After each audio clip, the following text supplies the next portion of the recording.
नमस्कार, आप देख रहे हैं MSTV न्यूज। मोनिका के साथ विदेश की खबरों में आपका स्वागत है। अमेरिकी मैरीन कमांडो द्वारा ओसामा बिन लादेन के ठिकाने से जब्त किए गए दस्तावेजों से पता चला है कि अलकायदा ने पाकिस्तान में बड़े हमलों की साजिश रची थी।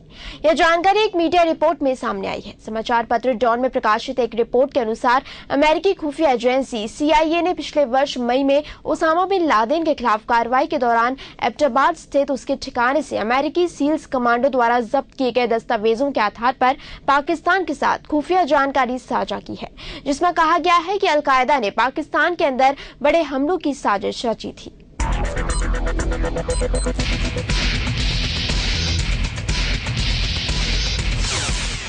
एक यात्री के विमान को हाईजैक किए जाने की धमकी के बाद पाकिस्तान की एक अंतर्राष्ट्रीय एयरलाइंस की उड़ान को कराची हवाई अड्डे पर आपात स्थिति में उतारना पड़ा।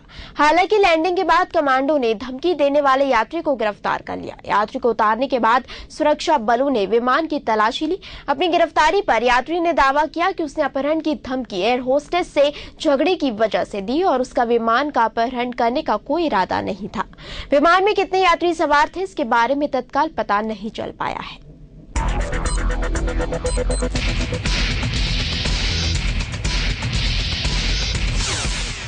पाकिस्तान के प्रधानमंत्री यूसुफ रजा गिलानी ने विपक्ष को अपने खिलाफ संसद में अविश्वास प्रस्ताव लाने की चुनौती देते हुए कहा कि उन्हें केवल स्पीकर ही अयोग्य ठहरा सकते हैं। उन्होंने कहा कि और यह नहीं हो सकता क्योंकि संविधान में ऐसा कोई कानून नहीं है। यदि आज आप मुझे अयोग्य ठहरा देते हैं तो मैं अभी संसद छोड़ दूंगा। यह सब सदन के दायरे में है। गौरतलब है कि सुप्रीम कोर्ट ने गिलानी को अदालत की अवमानना का दोषी ठहराते हुए कोर्ट की कार्यवाही तक रुकने की सजा सुनाई थी। कोर्ट के फैसले के बाद विपक्षी दल गिलानी के इस्तीफे की मांग कर रहे हैं।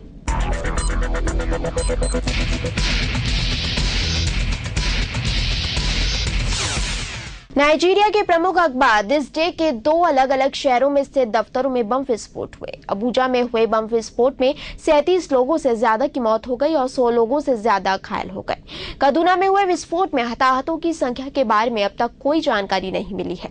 सुरक्षा विभाग के सूत्रों ने बताया कि अखबार के राजधानी अबूजा और कदूना स्थित कार्यालयों में एक के बाद एक विस्फोट हुए।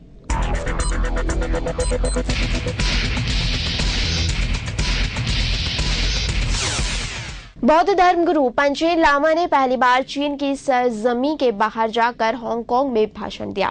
चीन ने उन्हें निर्वासित आध्यात्मिक नेता दलाई लामा के विरोध में खड़ा किया है। 22 साल के भिक्षु ने भाषण के दौरान बौद्ध धर्म के भारत में उद्गम और उसके वैश्विक स्तर पर प्रचार प्रसार पर ही जोर दिया। उन्होंने तिब्बती इलाकों में जारी असंतोष और युवा बौद्ध भिक्षुओं भिक्षुणियों के आत्मदाह पर कुछ भी नहीं कहा। उन्होंने अपने को सिर्फ धार्मिक मामलों तक ही सीमित रखा।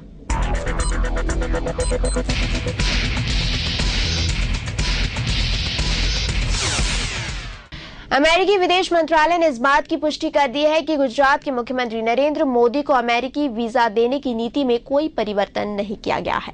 विदेश विभाग की प्रवक्ता विक्टोरिया नुलैंड का कहना है कि वीजा मामले में हमारे रुख में कोई बदलाव नहीं आया है। उन्होंने यह प्रतिक्रिया अमेरिकी सांसद जो वॉल्श के पत्र के जवाब में दी है। वॉल्श ने एक पखवाड़े पहले अमेरिकी विदेश मंत्री हिलारी क्लिंटन को पत्र लिखकर मोदी मामले पर पुनर्विचार करने का आग्रह किया था।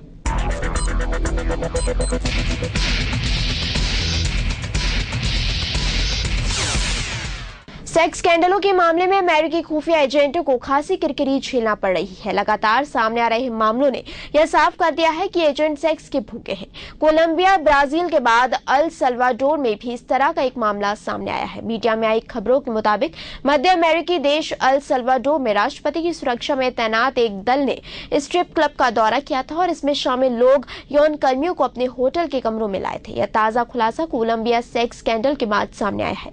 यह अलग बात है कि इस मामले में खुफिया सेवा के 8 एजेंटों को बर्खास्त कर दिया गया है।